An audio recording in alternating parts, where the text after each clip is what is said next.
आ चुका है। 1 minute 1 second एक बार में पूछेंगे, क्या सोचे, लग रहा है कि जो है बीजेपी हेरफेर से जीत गई है, कहीं ना कहीं कहा जा रहा है? देखिए, मैं भारत दमन पार्टी का राष्ट्रीय अध्यक्ष हूं। भाजपा और कांग्रेस दोनों हेरफेर वाली पार्टी हैं। ये दोनों भारत से मुक्त हो जाएं, भाजपा और कांग्रेस दोनों मुक्त हो जाए। सबसे बड़ा मुद्दा देश में बेरोजगारी और भ्रष्टाचार है। ये दोनों पार्टियां इसकी जननी है। इनको समाप्त कर दे देश की जनता जितनी जल्दी में हो सके तो देश का विकास संभव है। तो मतलब जो 5 राज्यों का जो रिजल्ट आया है वो किस बेसिस पे आपको लग रहा है? ये इसलिए मुद्दे है ही नहीं। अरे भाई, हम कहते और भी दीपावली पड़ी, क्या इसी दीपावली सिलेंडर फ्री बंटना था? और भी तमाम समय रहे, क्या किसान सम्मान निधि इसी चुनाव के दौरान जाना चाहिए? तमाम ऐसे मुद्दे, भाजपा ने तमाम चीज़ों को, राशन बांट दिया, उसके बाद जो सिलेंडर फ्री दे दिया, पैसा किसान सम्मान निधि दे दिया। क्या कांग्रेस को किसी ने मना किया था? कांग्रेस ने काम क्यों नहीं किया? 60 साल सत्ता में रही, उसको किसी ने मना किया? तो जो काम किया है उसका उस बेनिफिट पाया। रहा सवाल ईवीएम का, ईवीएम में कहीं कोई घोलमेल नहीं हो सकता। आप बताओ, ईवीएम में ना तो ईवीएम में वाईफाई है, ना तो उसमें गूगल है, ना उसमें नेटवर्क है, ना कोई सिम है। तो वो तो सिर्फ कैलकुलेटर है। तो जितनी बटन जो दबेगी जाएगी।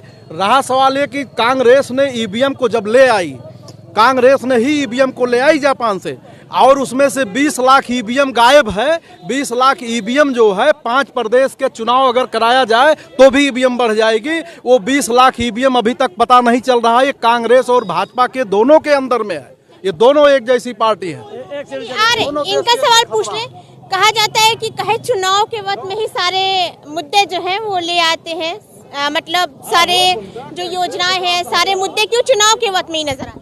देखिए, राजनीतिक रूप से, राजनीतिक कार्यकर्ता होने की वजह से, राजनीति शास्त्र का मैं विद्यार्थी भी रहा हूँ, मुद्दे जिंदा रखे जाते हैं और समय आने पर उससे जिंदा किया जाता है, नहीं तो ठंडे बस्ते में डाल जाए। हर राजनीतिक दल करते हैं, तो ये कोई विषय ही नहीं है।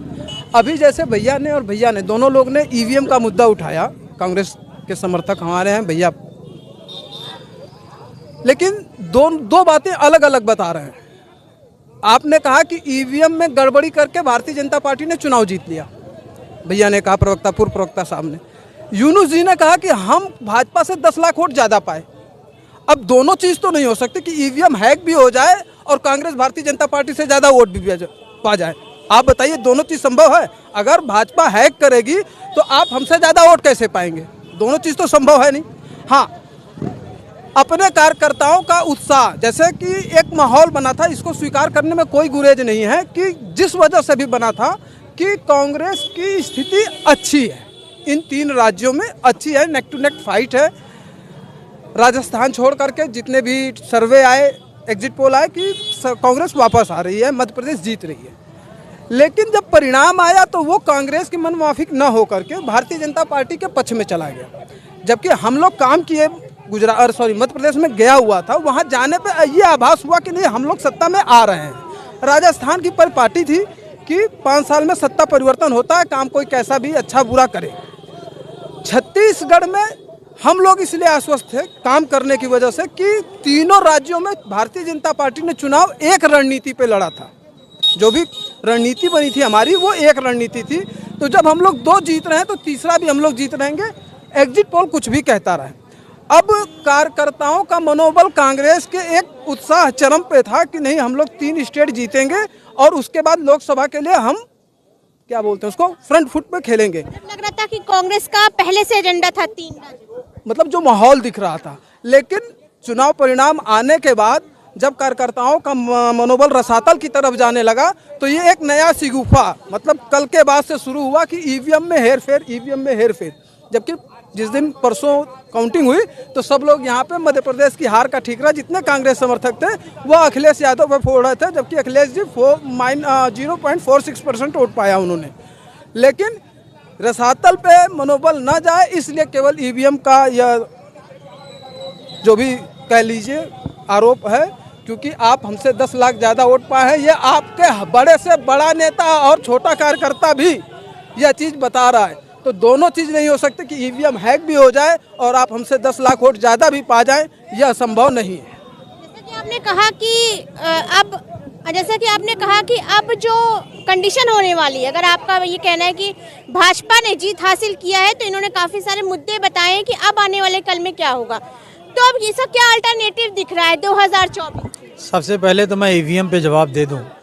देखिए, ईवीएम एक जनमानस में शंका है और ईवीएम कई विकसित देशों में आई और बंद कर दी गई। कई देशों में इसे असंवैधानिक घोषित किया गया ईवीएम को। अब रही बात सवाल उठाने का, सवाल ईवीएम इन्होंने ही बताया, भाजपा के कार्यकर्ता ने, और ये हकीकत भी है कि ईवीएम जो है कांग्रेस लाई तो उस समय भाजपा के बड़े नेताओं ने इसका विरोध किया और भाजपा के ही बड़े नेताओं ने इसकी कमियों पे किताब तक लिख डाली। आज की तारीख में इसको कांग्रेस उठा रही है। तो अगर मान लीजिए कभी आपने उठाया, कभी हमने उठाया, अगर ईवीएम में शंका कभी आपको रही, कभी हमको रही, इसको खत्म कर दीजिए, बैलेट पेपर पे लाइए। विकसित राष्ट्र जो है अमेरिका, जर्मनी, जापान, जहाँ से ईवीएम हमारे देश में आई है, वहाँ पे भी बैलेट पेपर से चुनाव होते हैं। तो बैलेट पेपर पे चुनाव कराने में क्या बुराई है, पहला सवाल। और ऐसा नहीं है कि हमारे देश में बैलेट पेपर पे चुनाव होना बंद हो गए। पंचायती चुनाव आज भी बैलेट पेपर पे होते हैं। तो अगर पंचायती चुनाव जो कि इतने बड़े स्केल पे होते हैं, जिसमें मुझे लगता है कि ज़्यादा वोट डाले जाते हैं, तो लोकसभा के चुनाव क्यों नहीं हो सकते हैं? और रही बात समय की, तो लोकतंत्र में विश्वास के लिए और जन जन के एक एक वोट की जवाबदेही के लिए अगर थोड़ा समय ज़्यादा लगता है, 24 घंटे, अगर 3 घंटे में नतीजे ना आकर अगर 3 दिन में आते हैं, इसमें कोई बुराई नहीं है। लेकिन लोकतंत्र में सबका विश्वास बने रहना चाहिए। मध्य प्रदेश में जो नतीजा आया है, जो वहाँ ग्राउंड पे दिख रहा था कि कांग्रेस जीत रही है। एक एक रैलियाँ कांग्रेस की सफल थी और उसके बावजूद कांग्रेस हार जाती। मोदी की रैली फेल हो रही थी। मोदी वोट ईवीएम में पा जाते हैं और ग्राउंड में उनके नाम पे, जिस मोदी के नाम पे बोलने पे आदमी डरता है, उस मोदी के खिलाफ बिल्कुल आप 90% लोगों को देख लीजिए, वो इस समय भाजपा के खिलाफ, मोदी जी के खिलाफ बोलने से डरते हैं। उस मोदी, क्या रीजन लग रहा है? एक दहशत का माहौल जो हिंदू मुसलमान के नाम पे फैलाया गया, आज वो जातिगत हो गया है। कहा जा रहा था कि माफिया सारे जेल में। हम उत्तर प्रदेश में रहते हैं, मैं जो बात कह रहा हूँ आप उसको पता लगवाइए। इस देश में आज से 9 साल पहले हिंदू मुसलमान के नाम पे जो आपसी वैमनस्य पैदा हुआ, आज जातिगत वैमनस्य इतना बढ़ गया है कि आप इसका अंदाज़ा नहीं लगा सकते हैं। और पड़ोसी से नफरत करने लगा है। यहाँ जातिगत गुट बन गए हैं। अगर आप पराई जाति के हैं तो यहीं भाजपा की सरकार है। मैं आपको दावे के साथ कर सकता हूँ, एक मंत्री जो पर्टिकुलर किसी जाति का हो, आप उसके यहाँ आप देखिए दूसरी जाति के लोग अगर काम कराने पहुँचते हैं तो उनका काम नहीं होता है। ये दिया है मोदी जी ने 9 सालों में।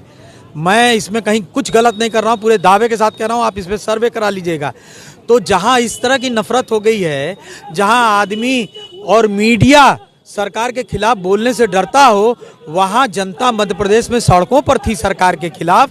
उसके बावजूद भी अगर भारतीय जनता पार्टी और जीत जाती है, और जो एक दिन पहले मोदी जी के पोस्टरों में, भारतीय जनता पार्टी के पोस्टर में मोदी जी को हटा लिया गया था और उसके एक ही दिन में जो है पूरा सिनेरियो पलट दिया गया, तो अंदाज़ा लगाया जा सकता है कि ईवीएम पे शंका करना लाजिमी है। और मैं तो अपने आला कमान से यही कहूँगा कि इसको आप चेक करवाइए। और सबसे पहली लड़ाई इंडिया की ईवीएम को बैन कराने की होनी चाहिए। हम लोकतंत्र में एक एक जनता के वोट का विश्वास दिलाने के लिए, जनता के जो अधिकार हैं उनको मजबूती से उनके पास पहुंचाने के लिए अगर ईवीएम का बैन होती है तो एक हम इसका स्वागत करते हैं। क्यों भारतीय जनता पार्टी डरती है? जो 2014 से पहले ईवीएम को बैन करने की मांग करती थी, उसे बैलेट पेपर पे विश्वास क्यों नहीं है? क्यों वह बैलेट पेपर से भागती है? बैलेट पेपर पे जो पंचायती चुनाव होते हैं उसमें भारतीय जनता पार्टी लड़ती है कि नहीं? तो 2024 का चुनाव अगर ईवीएम पे हुआ तो चुनाव खतरे में है, नतीजे खतरे में लग रहा है, आप मान रहे हैं? जो 3 प्रदेशों के नतीजे आए हैं, इन नतीजों से आप जाके पूछ लीजिए जनता में, जनता निराश है। हमारे मीडिया के साथी जो डरे हुए हैं वो तक कह रहे हैं कि कांग्रेस को मध्य प्रदेश तो कम से कम जीतना चाहिए था। मान लीजिए वहाँ माना जा सकता है एंटी इनकम्बेंसी, लेकिन एंटी इनकम्बेंसी मध्य प्रदेश में भी थी। जनता सड़कों पर थी, सरकार को हराने के लिए सड़कों पर आ गई थी। सरकार पैसा खर्चा कर रही थी, उसके बावजूद सरकार के खिलाफ कांग्रेस के साथ जनता खड़ी थी। कांग्रेस कैसे हार गई, ये बहुत बड़ा सवाल है।